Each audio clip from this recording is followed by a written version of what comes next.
तो रिलायंस ने आज अपने तूफ़ानी रिजल्ट्स पोस्ट किए हैं। अब ये तूफ़ान किसके लिए आया, ये बेयर्स के लिए आया या बुल्स के लिए आया, इसके लिए हम पूरी प्रेजेंटेशन चेक करेंगे और देखेंगे कि क्या हुआ है एग्जैक्टली इनके इस रिज़ल्ट्स में।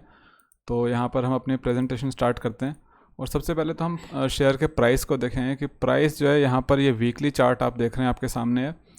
वीकली चार्ट ये लॉन्ग टर्म का है, 2018 से लेकर 2024 तक का। ट्रेंड लाइन देखिए, बिल्कुल ट्रेंड में ये प्राइस चल रहा है यहाँ पर।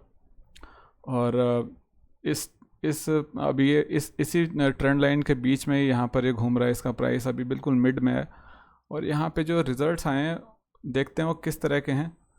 और अभी लगता है कि ये प्राइस जो है बिल्कुल जिसको बोलते हैं कि बस बीच में फंसा हुआ है। अब ये नीचे आएगा या ऊपर आएगा, ये तो अब वक्त ही बताएगा कि मार्केट इसको किस तरह से इंटरप्रेट करती है इस तरह के रिज़ल्ट्स को।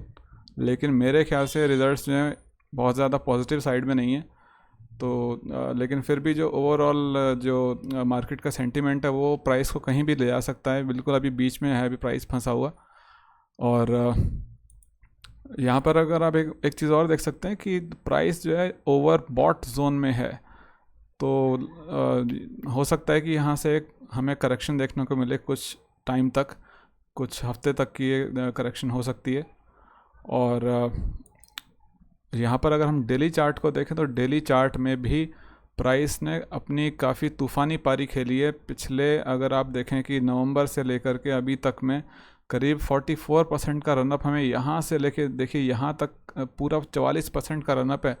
मतलब रिलायंस जैसा एक लार्ज कैप स्टॉक जो कि इतने आराम से मूव करता नहीं है, इतना बड़ा हाथी है ये, लेकिन उसके बावजूद भी ये 44% का रनअप अभी एक साल नहीं हुआ है। इसमें लोग अपने रिटायरमेंट का पैसा लगा करके यहाँ पर बैठे होते हैं और उसके बावजूद एक स्मॉल कैप के जैसा इसने यहाँ पर रिटर्न दिया है। मतलब पूरा एक साल भी नहीं हो पाया अभी तो मेरे को लगता है कि यहाँ पर अभी थोड़ा सा यहाँ पर सांस लेगा रिलायंस और थोड़ा इतना आगे और बहुत तेज़ी नहीं दिखाएगा। मेरा ऐसा पर्सनल ओपिनियन है, ये कोई रिकमेंडेशन तो नहीं है। और अगर हम इसमें वैल्यूएशंस की बात करें तो रिलायंस की वैल्यूएशंस यहाँ पर देखिए पीई रेशियो के हिसाब से मैंने यहाँ पे सेट किया हुआ है। और 5 साल के हिसाब से अगर देखें कि वैल्यूएशंस के हिसाब से इसकी हाईएस्ट वैल्यूएशन करीब इसका पी रेशियो 34 के आसपास होगा इस पॉइंट पर। और अभी ये 30 के पार इसका पी जा चुका है। तो लेकिन यहाँ पर इसमें इस पॉइंट में और इस पॉइंट में एक इंटरेस्टिंग बात वो ये है कि जब इस पॉइंट पर इसका जो पी बहुत हाई था वहाँ पर ईपीएस बहुत कम था। वहाँ पे ईपीएस नंबर जो है करीब मेरे ख्याल 12 के आसपास होगा यहाँ पर जो इसका जो ईपीएस होगा। और फिलहाल यहाँ पर जो करंट ईपीएस है वो 30 के पार जा चुका है। और उस केस में मेरे को लगता है कि करंट वैल्यूएशंस जो अभी 30 के पार हैं वो जस्टिफाइड हैं, वेल जस्टिफाइड हैं इस करंट वैल्यूएशंस। और बहुत बड़ी गिरावट का अंदेशा मुझे तो नहीं लगता, लेकिन मार्केट है, कुछ भी हो सकता है। और वैल्यूएशन वाइज ओके है, कोई बहुत ज़्यादा ओवर वैल्यूड भी नहीं लगता है मेरे को रिलायंस। और लेकिन जो आज रिज़ल्ट्स आए, आपने रिज़ल्ट्स देखे किस तरह के आए हैं, मैं मतलब देख करके हैरान रह गया। आप देखो, अगर कंसोलिडेटेड नंबर्स देखेंगे हम इनके, तो कंसोलिडेटेड नंबर्स में रिलायंस जो है ईयर ऑन ईयर देखो इनका जो रेवेन्यू है, ग्रॉस रेवेन्यू, वो मतलब 11.5% का यहाँ पर हमें जंप देखने को मिला है। 11.5% का ईयर ऑन ईयर, मतलब इतना बड़ा हाथी 11.5%, मतलब बहुत ही गज़ब कर दिया इन्होंने तो। और ईबिट लेवल पर अगर आप देखें तो 2% का ईयर ऑन ईयर की ग्रोथ है यहाँ पर। तो यहाँ पर जो टॉप लाइन है अच्छी खासी टॉप लाइन है और ईबिट लेवल पर भी मतलब ठीक ठाक सा ही परफॉर्म कर रहे हैं। बहुत कोई तीर तो नहीं मारा है ईबिट लेवल पर, लेकिन ठीक है, अच्छा है, कोई ख़राबी भी नहीं दिखती मेरे को इसमें। और यहाँ पर ईपीएस का इंतज़ार हर इन्वेस्टर को, हर रिटेल इन्वेस्टर को, हर छोटे इन्वेस्टर को, बड़े इन्वेस्टर को, मिड लेवल इन्वेस्टर को, सबको ईपीएस देखना होता है। ईपीएस लेवल पर देखो इन्होंने क्या किया है। ईपीएस लेवल पर अगर इनका हम ईयर ऑन ईयर में देखें तो ईयर ऑन ईयर में तो भैया इनकी गिरावट आई है ईपीएस में। और अगर क्वार्टर ऑन क्वार्टर में देखें तब भी देखिए गिरावट, तो क्वार्टर ऑन क्वार्टर में तो ज़्यादा पिटाई हुई है। ईयर ऑन ईयर में फिर भी थोड़ा सा इंसान मतलब जिसकी पिटाई होती है ना, वो थोड़ा सा इसको सांस लेने का मौका मिलता है। तो ईयर ऑन ईयर में तो सांस लेने का मौका मिल रहा है, लेकिन जो क्वार्टर ऑन क्वार्टर में तो बिल्कुल इतना बुरा कूटा है इसको, मतलब 28 से सीधा 22 पे इसका ईपीएस आ चुका है। और इस तरह की ईपीएस में गिरावट आई है, जो कि बहुत अच्छी बात तो नहीं है। लेकिन जो टॉप लाइन है वो ठीक ठाक ग्रो करी है इनकी। लेकिन यार टॉप लाइन तो ग्रो कर गई, लेकिन ईपीएस भी तो ग्रो करना चाहिए ना, क्योंकि ईपीएस ही डिसाइड करता है कि प्राइस की जो दिशा होगी वो किस ओर होगी। तो ये एक रीज़न मुझे यहाँ पे लगता है कि भैया यहाँ पर आने वाले दिनों में कुटाई हो सकती है, बिल्कुल ऐसी ऐसी धुलाई होएगी इसकी रिलायंस की कि वहाँ पे समस्या हो सकती है एक रिटेल इन्वेस्टर को तो। लेकिन अगर लॉन्ग टर्म के लिए, तो लॉन्ग टर्म में ज़्यादा कोई समस्या नहीं होगी, आप डटे रहिए और स्टॉक आगे बढ़ता रहेगा। लेकिन शॉर्ट टर्म में यहाँ पे कुटाई हो सकती है, क्योंकि ईपीएस में बहुत बढ़िया परफॉर्मेंस नहीं है। और अगर हम यहाँ पर देखें जियो प्लेटफॉर्म लिमिटेड, जियो में देखें तो भैया जियो तो इनका बड़ा ज़बरदस्त ग्रो किया है। देख रहे हो रेवेन्यू जो है 12.5% नहीं, करीब 13% का यार ईयर ऑन ईयर का इसमें ग्रोथ आई है। पिछले साल जो है सेम क्वार्टर में 30,640 करोड़ की इनकी जो रेवेन्यू थी, इस बार 34,548 करोड़ की यार रेवेन्यू पोस्ट कर दिया, ठोक दिया इन्होंने तो बिल्कुल। 12-13% की इन्होंने ग्रोथ दिखा दी है जियो प्लेटफॉर्म में। मतलब क्या कर रहे हो यार, हर कोई जियो खरीद रहा है क्या?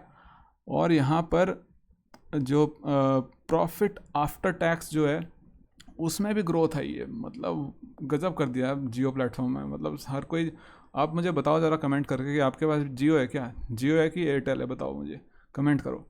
और मेरे को तो लगता है सारा मतलब पूरा इंडिया मेरे को लगता है कि जियो ही लेकर के बैठा हुआ है। देखें कि कितने लोग जियो खरीद के बैठे हैं यार। तो यहाँ पर हम अगर देखें कस्टमर बेस, देखो यार इनका, ये देखो कस्टमर बेस में 10% करीब 9.2% की ग्रोथ आई है। कस्टमर बेस 489 मिलियन, मतलब कि 50 करोड़ लोग ले करके बैठे हुए हैं जियो के कनेक्शंस। बाप रे बाप। और ये मतलब 50 करोड़ का मतलब तो ये हो गया कि 1/3 भारत जियो ले करके बैठा है यार। कर क्या रहे हो, और कोई तुम्हारे पास कनेक्शन नहीं है क्या? चलो अच्छी बात है, जियो खरीदो। और मेरे ख्याल से इनका नेटवर्क अच्छा है, इस वजह से ये पूरे, मतलब मैंने देखा है कि जो दूर दूर के जो एरियाज़ होते हैं इंडिया के, गांव देहात, वहाँ पर भी जो है जियो ही फैला हुआ है। तो ये भी एक रीज़न है, मतलब वहाँ पे और कोई कनेक्शन और कोई नेटवर्क आता ही नहीं है। तो मेरे ख्याल से कि ये भी एक रीज़न है कि लोग जियो प्रेफर करते हैं। और यहाँ पर कस्टमर बेस क्लियरली यहाँ पर रिफ्लेक्ट कर रहा है कि भैया जियो पे कितना लोग भरोसा करते हैं। इनका जो कस्टमर बेस है बहुत स्पीड से बढ़ा है। और अरपू लेवल, अरपू देखिए, अरपू तो खैर अभी इनका इतना ही है, लेकिन भैया इन्होंने अपने दाम बढ़ा दिए हैं, प्लान्स बढ़ा दिए हैं, ये अरपू लेवल पर भी बढ़ने वाले हैं। अरपू मतलब कि जो एक बंदा कितना रुपए का रिचार्ज कराता है, तो अभी फ़िलहाल 180 के आसपास दिख रहा है, लेकिन अब ये बढ़ जाने वाला है क्योंकि इन्होंने दाम बढ़ा दिए हैं। ठीक है। और डेटा ट्रैफिक ये बता रहे हैं कि भाई कितना इसमें वृद्धि हो रही है, ये भी बड़ी ज़बरदस्त वृद्धि है यार, 32-33% की वृद्धि यार डेटा ट्रैफिक की। गज़ब गज़ब यार गज़ब। और यहाँ पर अगर हम देखें रिलायंस रिटेल वेंचर्स में भी 8% का तो ग्रॉस रेवेन्यू में यार बड़ी ज़बरदस्त तरक्की करी है इन्होंने। और प्रॉफिट आफ्टर टैक्स में 4.6%, तो ठीक ठाक सा ही है। लेकिन जो ग्रॉस रेवेन्यू है इनका, जो रिलायंस रिटेल वेंचर्स का है, तो ये तो बहुत ही बढ़िया है इनका। तो मतलब नए स्टोर्स खोलते रहते हैं, 331 नए स्टोर्स खोल दिए भैया इन्होंने। तो रिलायंस रिटेल वेंचर्स ने 331 स्टोर्स, बाप रे बाप।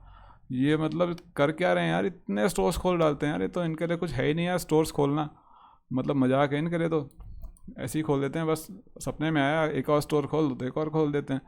और ऑयल टू केमिकल सेगमेंट में देखो, ऑयल टू सेगमेंट्स में तो भैया ये रेवेन्यू जो है 18.1% year on year growth. My God, ये हो क्या रहा है यार, 18.1%, मतलब मेरे ख्याल से सबसे बढ़िया जो ग्रोइंग इनका सेगमेंट है ना बिजनेस का।